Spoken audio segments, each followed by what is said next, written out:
Assalamualaikum warahmatullahi wabarakatuh. Bismillahirrahmanirrahim. Alhamdulillahirabbil alamin. Allahumma shalli ala sayidina Muhammad wa ala ali sayidina Muhammad. La haula wala quwwata illa billahil aliyyil azim. Amma ba'du. Alhamdulillah, kita bersyukur kepada Allah dengan sebenar-benarnya bersyukur, karena sampai dengan saat ini kita masih diberikan kekuatan oleh Allah untuk menjalankan ketaatan dan ibadah. Mudah-mudahan Allah selalu melimpahkan rahmat dan kasih sayangnya, taufik dan hidayahnya, maghfirah dan ridhonya kepada kita semua. Salawat dan salam semoga selalu tercurah pada junjungan kita Nabi besar Muhammad Sallallahu Alaihi Wasallam, kepada para keluarganya, para sahabatnya, para juriyahnya, para pengikutnya. Mudah-mudahan kita semua adalah pengikutnya yang setia, yang senantiasa selalu menyampaikan salawat dan salam kepada beliau. Mudah-mudahan kita mendapatkan syafaatnya dan dikumpulkan bersama beliau di surganya Allah. Amin ya Allah ya Rabbal alamin. Para hadirin, sahabat semua yang dirahmati oleh Allah Subhanahu wa taala, kembali lagi Al-Fakir ingin meminta izin kepada seluruh para tuan guru.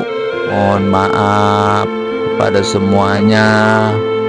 Al-Fakir kembali ingin menyampaikan ringkasan hikmah yang ke-20, yaitu tentang 7 tingkat godaan setan kepada seorang hamba. Di dalam hikmah yang ke-20 ini terbagi menjadi 2 bagian. Yang pertama, seorang hamba yang dulunya menyimpang dari jalan Allah dan sunnah-sunnahnya Nabi. Orang ini tenggelam oleh syahwat dengan hawa nafsunya, tidak peduli hukum-hukum Allah atau hukum-hukum agama Islam. Kemudian hamba ini diberi hidayah atau petunjuk oleh Allah. Terus dia belajar tentang agama, dan kemudian dia istiqomah dengan ibadah yang luar biasa hebatnya, sampai beberapa tahun lamanya dia beribadah. Dahulunya orang ini kawan setan, ya, bermaksiat, ya, menyimpang dari jalan Allah dan lain-lain.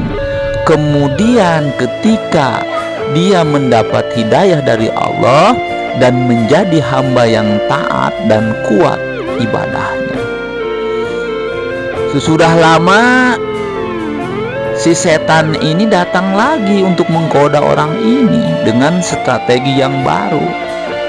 Kata setan, engkau sekarang adalah hamba Allah yang taat, yang kuat ibadahnya, dekat dengan Allah, dan lain-lain. Kata setan ini, sekarang engkau adalah wali, ya. Sekarang engkau sudah menjadi wali, kekasihnya Allah Subhanahu wa ta'ala. Ketika kita tergoda oleh rayuan setan dan masuk ke dalam keyakinan, maka dia ini menjadi orang yang lebih buruk daripada maksiatnya yang dahulu sebelum mendapatkan hidayah atau petunjuk dari Allah, dan disebut lebih jahat di sisi Allah Subhanahu wa ta'ala.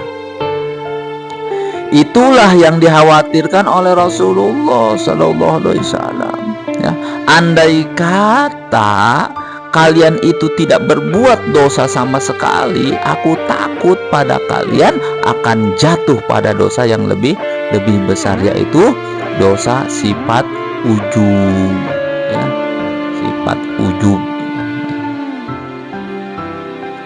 Ditanya kepada Siti Aisyah radhiyallahu anhum, kapan orang itu dikatakan jahat di sisi Allah? Jawab beliau, bila mana dia sudah menyangka dirinya baik. Bila mana dia sudah menyangka dirinya hebat, dirinya pintar. Dan sebenarnya adalah apa? Orang yang paling jahat, kata Siti Aisyah. Ya. Orang yang menyangka dirinya sudah baik, sudah hebat, padahal adalah orang yang paling jahat. Setan itu selalu menggoda kita sampai dengan 7 tingkatan agar kita bisa terjatuh kepada hal yang hina, kepada hal yang sangat hina, sehina-hinanya. Dan untuk mencegahnya itu ada 3 hal agar kita tidak terjatuh kepada kehinaan, yaitu yang pertama dengan ilmu, ya. Yang kedua dengan berdoa kepada Allah agar dipelihara atau dilindungi, ya. Dan yang 3, harus berteman atau berkawan dengan orang-orang yang baik, orang-orang yang soleh. Ya, itu pencegahan kita, ya. Ya. Apa godaan setan yang 7 tingkatan itu kepada hamba? Yang pertama yaitu kufur atau kafir kepada Allah.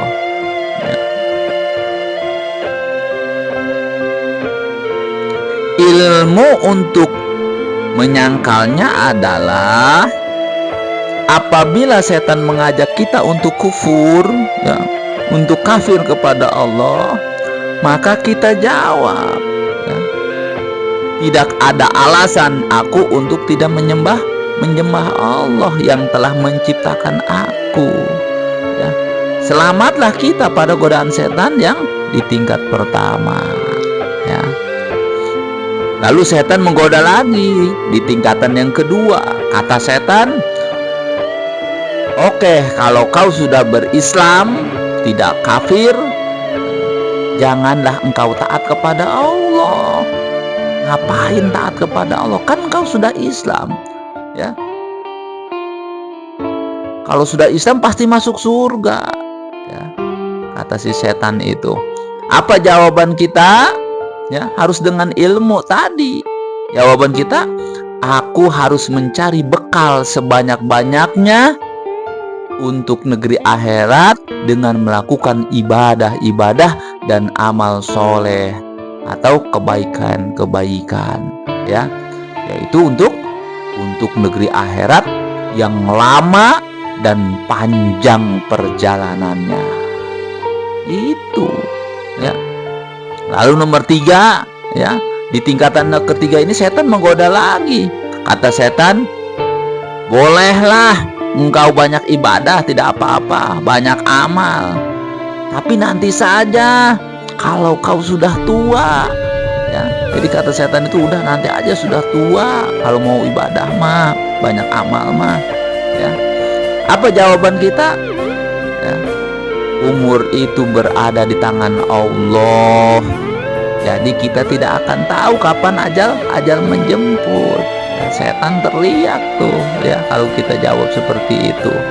Nomor 4, di tingkatan yang keempat ini kata setan, oke, silakan kau beribadah yang banyak, ribuan rakaat kau sholat, ya, ribuan jumlah zikir kau lakukan.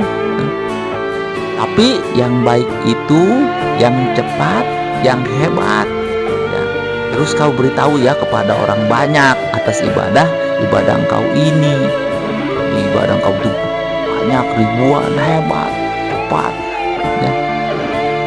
Apa jawaban kita atas itu? Ya, ibadah saya tidak harus tergesa-gesa atau banyak, ya.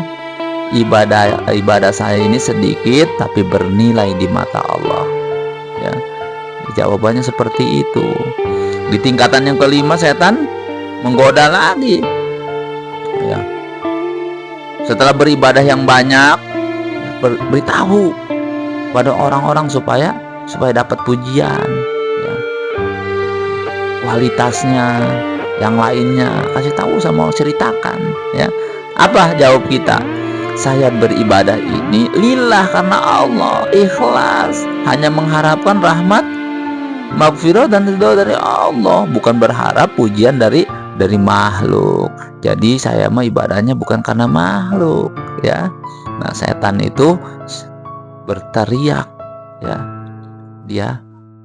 Dia kalah dengan jawaban orang-orang yang berilmu, ya. Di tingkatan yang keenam, setan berkata lagi, oke, engkau sudah hebat, amalnya ikhlas, ya, bagus, maka sekarang engkau sudah menjadi wali. Kamu udah jadi wali nih, hebat nih, ya. Kamu tuh udah menjadi kekasihnya Allah, ya. Engkau sudah mendapat pangkat di sisi Allah, kata setan, ya. Jika kita meyakininya di dalam hati perkataan setan itu, maka kau akan hancur dan jatuh ke dalam jurang yang dalam, ya, jurang kehinaan sehina-hinanya. Nah, di waktu hati kita berbicara meyakini bahwa kita dekat dengan Allah, kita ini adalah dikasih Allah, bahkan kita sudah mempunyai kedudukan di mata Allah, bahkan menganggap sudah menjadi wali seperti yang dikatakan setan, maka jawaban kita adalah, aku ini masih banyak dosa, ya, masih hina, masih bodoh, masih fakir di hadapan Allah, ya. Itu jawaban kita kepada setan. Kalau kita sudah bisa menjawab ini, maka kita berhasil dari godaan setan yang di tingkatan yang keenam, ya. Terus di tingkatan 7 atau terakhir, ya, setan menggoda lagi. Nah, kata setan, sudah bagus, ya, sudah melewati 6 tingkatan atau tahapan godaan setan. Dan setan berkata, buat apa kau beramal? Kalau kau sudah ditakdirkan ke surga, ya akan ke surga.